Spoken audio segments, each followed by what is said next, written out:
Komisi 2 harus turun untuk ikut melakukan verifikasi karena kalau ini tidak clear nanti legitimasi pemilu kepala daerahnya bahaya.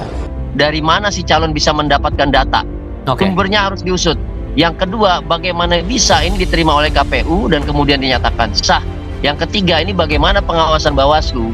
Dan penting juga ini untuk membuka informasi publik di mana, dari mana, dan datanya siapa 600.000 pendukung sehingga dinyatakan lengkap pusat administrasinya. Ini kemana-mana dampaknya dan sudah sistemik. Penting juga ini untuk membuka informasi publik di mana, dari mana, dan datanya siapa 600.000 pendukung sehingga dinyatakan lengkap pusat administrasinya. Ini kemana-mana dampaknya dan sudah sistemik. Jangan sampai pemilu kada kita ini bubar jalan gitu karena banyak tindakan-tindakan ilegal yang tidak lolos dari pengawasan seperti ini gitu. Calon Gubernur DKI Jakarta Anies Baswedan terancam gagal maju. Namun ia mengumumkan jika kartu tanda penduduk dua anaknya dicatut untuk mendukung pasangan Komjen Dharma Pangrekun dan Kunwardana Abioto. KPU Provinsi Jakarta mengumumkan jika pasangan independen tersebut telah lolos verifikasi faktual tahap kedua sehingga dipastikan ikut kontestasi pada pemilihan Gubernur Jakarta 2024. Hanya saja, sebagian pihak meragukan keabsahan verifikasi KTP dukungan untuk pasangan Dharmakun. Malahan sebagian warganet mengunggah tanggapan layak jika KTP mereka dicatut untuk mendukung pasangan Dharmakun. Oke, jadi pertama kita mengimbau masyarakat untuk memeriksa apakah KTP-nya tercatat sebagai pemilih atau tidak dan sudah ada dilengkapi dengan administrasi dari panitia penyelenggara pemilu kada DKI Jakarta atau tidak. Yang kedua, apakah KTP-nya digunakan sebagai KTP pendukung persyaratan administrasi dalam pencalonan gubernur dan wakil gubernur atau tidak. Nah, sepanjang beberapa hari belakangan muncul pengaduan-pengaduan kepada PBHI yang mengatakan bahwa dia tidak pernah mengenal calon, tidak pernah diskusi, dan tidak pernah memberikan dukungan. Lalu setelah mengecek KTP-nya, namanya masuk tercatat sebagai pendukung salah satu bakal calon yang mendaftar atas nama Dharma Pangrekun dan Kunwardana. Nah, tentu masyarakat bertanya-tanya, kenapa bisa dia tidak pernah menyerahkan KTP, bahkan tidak kenal siapa calonnya, tidak pernah berdiskusi, tercatat KTP-nya.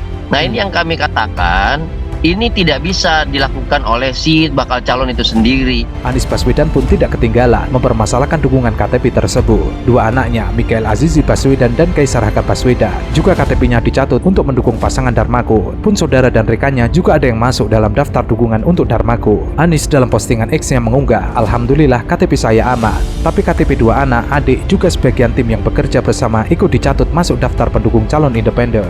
Ini dilakukan secara sistemik gitu. Bagaimana bisa tembus datanya, lalu diduga dicatut sebagai pendaftar, lalu kemudian menyatakan mendukung calon lewat jalur independen. Ini kan tentu konsekuensinya bukan hanya pemilu yang disampaikan oleh Mbak Titi tadi. Ini ada ketentuan pidana, ada hak asasi manusia, ada hak atas identitas di situ, ada hak politik di situ yang dibajak untuk kepentingan pemilu kada, dan tentu ini juga ada kaitannya dengan dugaan tidak pidana gitu. Dan yang sampai sejauh ini mengadu ke PBHI ada berapa banyak? Masih ongoing, sudah ada ratusan. Kami harus verifikasi ulang karena tidak hanya lewat screenshot dari situs pemeriksaan yang dibuka oleh KPU itu sendiri, tapi kami juga harus memvalidasi KTP yang diserahkan kepada kami, dan di situ terlihat jelas kok. Bahkan per hari ini sempat crash juga tadi situsnya, yang siang tadi pagi tercatat sebagai pendukung lalu dia berubah lagi. KPU Provinsi Jakarta telah meloloskan pasangan Dharmakun setelah berhasil mengumpulkan KTP sebanyak 677.468 dukungan KTP untuk menjadi pasangan cagup dan cawagup melalui jalur independen pada Pilgub DKI Jakarta. Jumlah itu melebihi syarat minimal dukungan yaitu 618.968 KTP. Yang pertama-tama saya dan Pak Pul serta semua tim hanya bisa mengatakan syukur terhadap Tuhan Yang Maha Esa atas berkat dan rahmat-Nya. Kami boleh berdiri di sini sampai detik ini, itu hanya karena kemurahan Tuhan. Dan hasil yang tadi sudah dibacakan bahwa kami lolos karena sudah melebihi batas minimal, itu semua karena kemurahan Tuhan dan kekompakan tim selama ini.